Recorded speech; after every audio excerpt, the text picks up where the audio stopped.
Hello student, आज के मेरे इस वीडियो लेक्चर में मैं आप लोगों को इनहेरिटेंस के टाइप्स के बारे में बताने जा रहा हूँ। जिस तरीके से हमने आप लोगों को बताया था कि inheritance is a mechanism of deriving a new class from old one is called inheritance.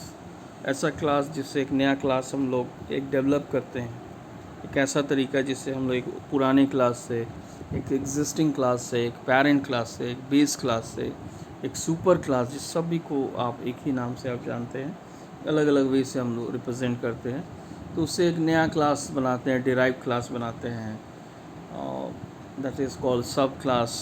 उसे इनहेरिटेंस कहते हैं। तो आज के मेरे इस वीडियो लेक्चर में मैं आप लोगों को टाइप्स ऑफ इनहेरिटेंस के बारे में बताने जा रहा हूँ कि कितने तरह के इनहेरिटेंस होते हैं।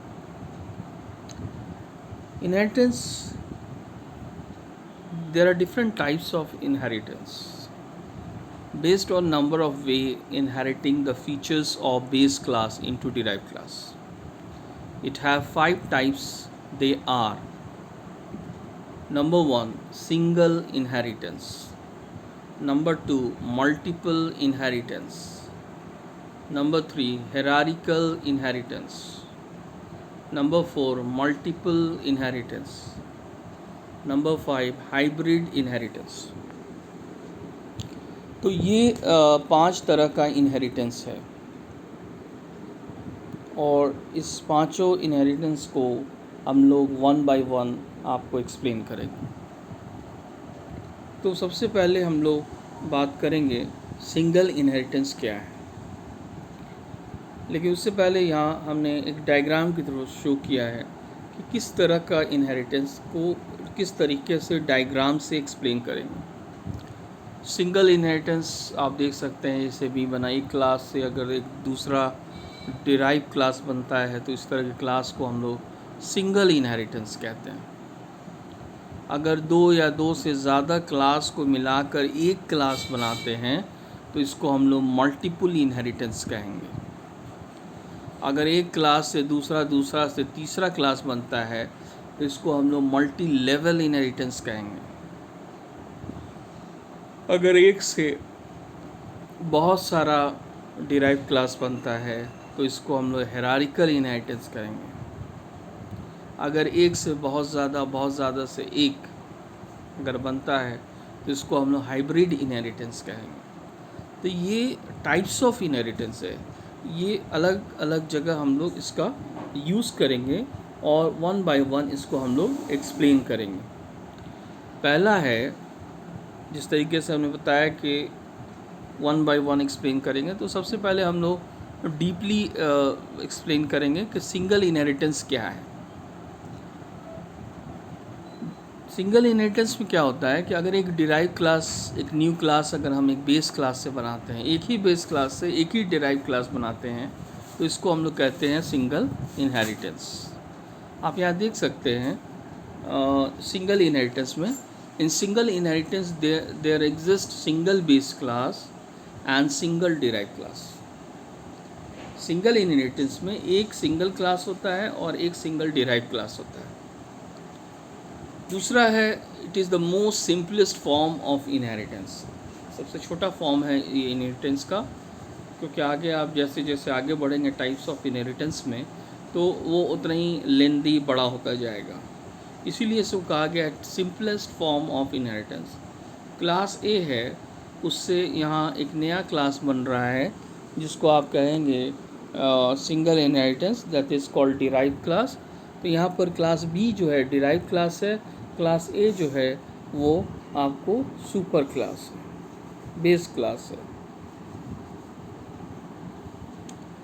अब यहाँ पर आप देख सकते हैं कि सिंगल इनहेरिटेंस में there exist single base class and single derive class, जैसा कि आपने बताया अभी।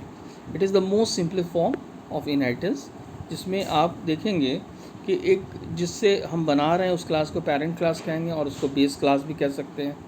जो नया क्लास बन रहा है उसको हम लोग डिराइव क्लास कहते हैं, और you can say also child class भी कहेंगे। अब आप देखेंगे एक एग्जाम्पल के थ्रू हम आपको एक्सप्लेन करने जा रहे हैं यहाँ पे सिंगल इनहेरिटेंस का example. When a single class is derived from a single parent class, comma, it is called single inheritance. अगर सिंगल क्लास डिराइव करते हैं एक सिंगल पेरेंट क्लास से तो इसको हम लोग सिंगल इनहेरिटेंस कहते हैं. It is the simplest form of all inheritance. For example, animal is derive from living thing, car is derive from vehicle, typist is derive from staff, manager derive from employ, circle derive from shape. तो ये अलग अलग तरीका है जहाँ से आप उसको इनहेरिट करेंगे. अब आप देखेंगे सिंगल इनहेरिटेंस का सिंटेक्स क्या है. आप एक बेस क्लास ले रहे हैं जिसका जाहिर सी बात है क्लास में डेटा मेंबर और मेंबर फंक्शन होगा, उसका प्रॉपर्टीज़ जिसको आप डेटा मेंबर के तौर पे जानेंगे, मेथड्स मतलब फंक्शन होगा.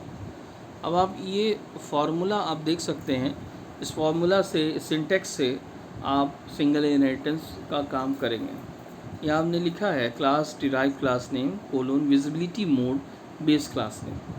तो बेस क्लास से एक नया क्लास डिराइव क्लास बन रहा है.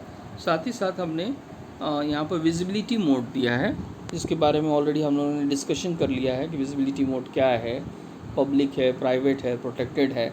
जैसा विजिबिलिटी मोड होगा उस हिसाब से उसके डेटा को हम लोग एक्सेस करेंगे. तो इस सिंटेक्स को, इस फार्मूला को बहुत अच्छे तरीके से आप देख लें, समझ लें कि एक बेस क्लास है उससे एक नया डिराइव क्लास हम बना रहे हैं. ठीक है. अब आप देखेंगे यहाँ हमने एक एग्जांपल के थ्रू इसको समझाया है कि कार है, बाइसिकल है, मोटरसाइकिल है, are all vehicles and have many similar properties like tyre, brake, seat etc. So they can be derived from classes vehicle. Therefore, vehicle is the base class and car, bus, motorcycle are derived class. यहाँ आप देखेंगे कि single inheritance का example दे रहे हैं हम. Class a public में हमने एक सैलरी लिया है और क्लास ए से क्लास बी हम बना रहे हैं यहाँ पर. तो क्लास ए यहाँ पर क्या हो गया, बेस क्लास हो गया. क्लास बी क्या हो गया, डिराइव क्लास हो गया. ठीक है. तो एक को आप बेस क्लास भी कह सकते हैं और पेरेंट क्लास भी कह सकते हैं. बी जो बना उसको डिराइव क्लास भी कह सकते हैं और चाइल्ड क्लास भी कह सकते हैं. Public data member of parent class, जो भी पेरेंट क्लास है जिसको बेस आप क्लास कहते हैं उसका ये पब्लिक डेटा मेंबर है. और वो डेटा मेंबर क्या है, यहाँ पे सैलरी है. आप देख सकते हैं कि जब हम विजिबिलिटी मोड पब्लिक लिखेंगे दैट मीन्स कि ए के डेटा मेंबर डायरेक्टली वो एक्सेसिबल है कहाँ पर, बी में. After inheritance class A member variable goes in class B as a member variable of class B. Child class B inherit the properties of parent class A. यहाँ पर जो child B है वो inherit करता है the properties of parent class A. यहाँ देखिएगा एक और एग्जांपल के थ्रू हम आपको एक्सप्लेन कर रहे हैं. क्लास पर्सन ले रहे हैं जिसमें पब्लिक में डेटा मेंबर नेम और एज लिया है, नेम स्ट्रिंग ले रहे हैं, एज आईएनटी ले रहे हैं. पर्सन से हमने स्टूडेंट लिया है तो शो कर रहे हैं जिसमें नेम इतना है, एज इतना है. ठीक है. अब क्या है कि आप देखेंगे पेरेंट क्लास क्या है, पर्सन है. चाइल्ड क्लास क्या है, student access the property of parent class. तो नेम इक्वल टू इतना, एज इक्वल टू इतना. Class student public person. अब क्या है, पब्लिक स्ट्रिंग नेम एज. यहाँ पर आप देखेंगे after inheriting the class student look like this.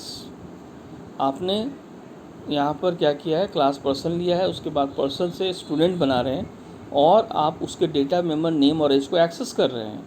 क्यों? क्योंकि विजिबिलिटी मोड जो है आपका पब्लिक है और आप बेस क्लास के जितने भी डेटा मेंबर है, मेंबर फंक्शन हैं, वो सभी को डायरेक्ट एक्सेस कर सकते हैं.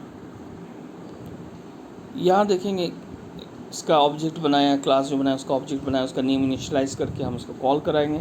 फाइनली नेम क्या आ जाएगा, आदिल, एंड एज क्या आ जाएगा आपको 20 आ जाएगा. नेक्स्ट है जब आप इसको रन कराएगा तो इसका आउटपुट आएगा. तो आप देख सकते हैं कि यहाँ पर किस तरीके से सिंगल इनहेरिटेंस का कंप्लीट प्रोग्राम हमने बताया है और उसको आप टाइप कीजिए, उसको रन कराइए और देखिए कि किस तरीके से आप बेस क्लास के डेटा मेंबर को चाहे नेम हो, एज हो, उसको डायरेक्ट आप कैसे एक्सेस कर सकते हैं। क्योंकि आप विजिबिलिटी मोड में जानते हैं कि अगर पब्लिक विजिबिलिटी मोड होगा तो पब्लिकली डिराइव होगा डायरेक्टली, और प्रोटेक्टिवली डिराइव होगा डायरेक्टली, लेकिन प्राइवेट डेटा को हम लोग एक्सेस नहीं कर सकते हैं। तो इस तरीके से आज आप लोगों को हमने बहुत अच्छे तरीके से बताया कि सिंगल इनहेरिटेंस क्या है और वो किस तरीके से काम होता है, और उसका हमने एग्जाम्पल दिया, उसका डेफिनेशन दिया, उसका एक सिंपल प्रोग्राम बनाया है। इसको आप अच्छे तरीके से पढ़िए और उम्मीद करते हैं कि आप सभी को क्लास समझ में आया होगा। Thank you for watching my video lectures.